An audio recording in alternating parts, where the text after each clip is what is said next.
તારે જે કરવું કર લેજે, હું તને હેરાન કરીશ. દાદાની શાળા.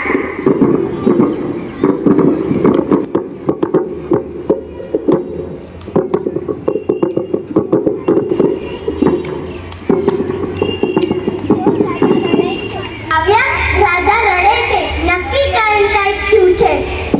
તો ચાલો એને પૂછીએ એને શું થયું છે.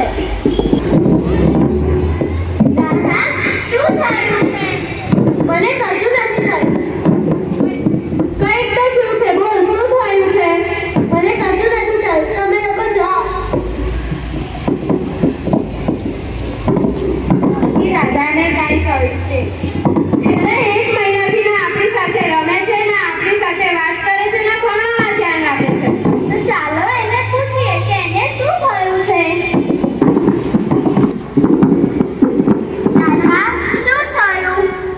કશું નથી થયું. કંઈક થયું છે? ના, મને કશું નથી થયું. Mummy papa વઢ્યા? ના. શિક્ષક બોલ્યા? ના. એ વાત નથી. હું તમને કહું તો ખરી, પણ તમારે મને પ્રોમિસ કરવાનું કે તમે કોઈને નહીં કહો. હા, અમે કોઈને નહીં કહીએ. છેલ્લા 1 મહિનાથી 2 છોકરાઓ મને હેરાન કરતા હતા. અને આજે તો હું મારા શાળા પર આવતી હતી ત્યારે મને અડવાની કોશિશ કરતા હતા. તો આપણે આ વાત આપણા વડીલોને કહેવી જોઈએ. જો તું તારા શિક્ષક કે માતા પિતાને નહીં કહે તો તને કાલે પાછા હેરાન કરશે ને બીજી છોકરીઓને હેરાન કરશે. ના, જો હું મારા માતા પિતાને કહીશ તો મારા માતા પિતા મને શાળાએ નહીં આવવા દે, અને જો હું મારા શિક્ષકને કહીશ તો બધા મારી હસી ઉડાવશે. એવું કશું નહીં થાય. ચાલ તું ટીચર જોડે.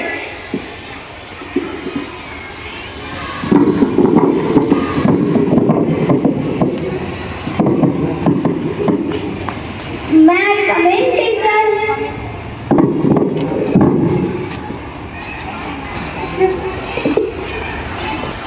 શું થયું રાધા, તું કેમ રડી રહી છે. તેને છેલ્લા 1 મહિનાથી 2 છોકરાઓ હેરાન કરી રહ્યા છે, અને તે સ્કૂલે આવે તો તેની પાછળ આવે છે.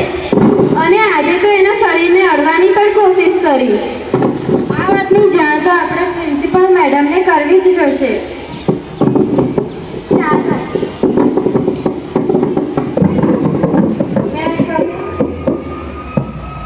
Yes coming. શું થયું, આ કેમ રડે છે. આ રાધા છે. આને છેલ્લા 1 મહિનાથી 2 છોકરા હેરાન કરી રહ્યા છે, અને આજે તો એના શરીરને અડવાની પણ કોશિશ કરી. તો આપણે આ વાતની જાણ તો તેના વાલીને કરવી જોઈએ. ના, આ વાતની જાણ તો હું મારા વાલીને કરીશ તો મારા મમ્મી પપ્પા મને શાળાએ નહીં આવવા દે. ના, તું ગભરાઈશ નહીં. તારા વાલી તને શાળામાંથી નહીં નીકાળે, પરંતુ આ વાતની જાણ તો તારા વાલીને કરવી જ પડશે. લાય, મને તારું આઈ કાર્ડ આપ.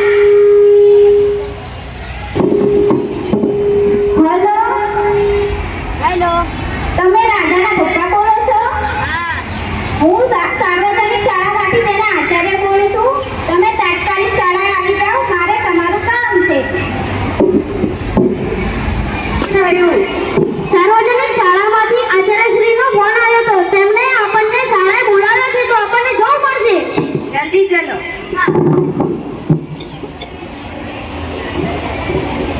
મેં કમિંગ? Yes coming. આવો. રાધાને શું થયું? રાધા કેમ રડી રહી છે?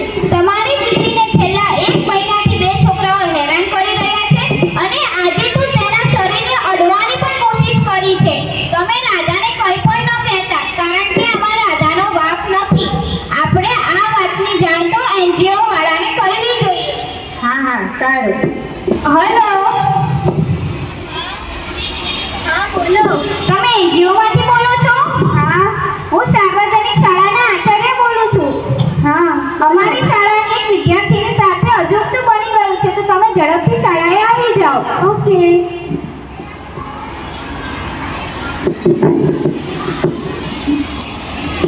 મેં કમિંગ? Yes coming. આવો. તમે કોણ? અહીંયાથી કોઈનો ફોન આવ્યો. કમિટીના સભ્યો છીએ. તમારી શાળામાંથી ફોન આવ્યો હતો. હા, મેં જ ફોન કર્યો હતો. કેમ, શું થયું? અમારી શાળાની એક વિદ્યાર્થીને છેલ્લા 1 મહિનાથી 2 છોકરાઓ હેરાન કરી રહ્યા છે અને આજે તો તેના શરીરને અડવાની પણ કોશિશ કરી હતી. એ છોકરી કઈ હતી? આ રહી. સાહેબ, શું થયું તને? કયા છોકરાઓ હેરાન કરતા હતા? 2 છોકરાઓ મને હેરાન કરતા હતા અને આજે તો મારા શરીરને પણ અડવાની કોશિશ કરતા હતા. તો આ વાતની જાણ આપણે પોલીસને કરવી પડશે અને કાલે આપણે સંસ્થાને જોઈશું કે કયા 2 છોકરાઓને હેરાન કરે છે. સારું. ત્રીજો દિવસ.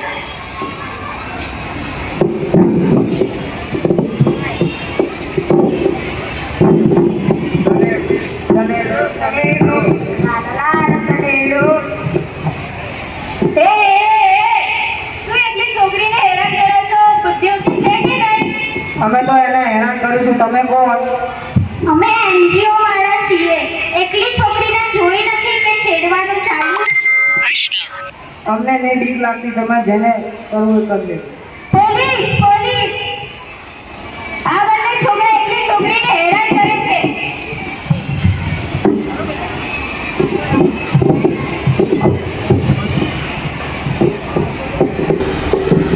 આ એ જે ગુંડા છે જે તને સ્કૂલના રસ્તે આગળ જતા હેરાન કરે છે? હા, આ એ જ ગુંડા છે. પોક્સો એક્ટ હેઠળ છોકરીને હેરાન કરવાના બદલ હું તમને ફાંસીની સજા આપું છું. લઈ જાઓ આપને.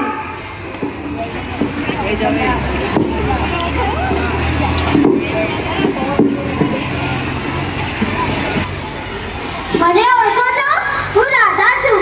મને 2 છોકરાઓ હેરાન કરતા હતા, જેથી મેં મારી સખીઓને સાથે લઈ જઈ મારા શિક્ષક, મારા માતા-પિતા અને મારા આચાર્યશ્રીને કમ્પ્લેન કરી, જેથી આ બંને છોકરાઓને ફાંસીની સજા મળી ગઈ. જો તમારા સાથે કદી આવો બનાવ બને તો તમારે તમારા શિક્ષક, તમારા માતા-પિતા, તમારા વડીલો અને તમારા આચાર્યશ્રીને જાણ કરવી. અસ્તો. બેટી બચાઓ.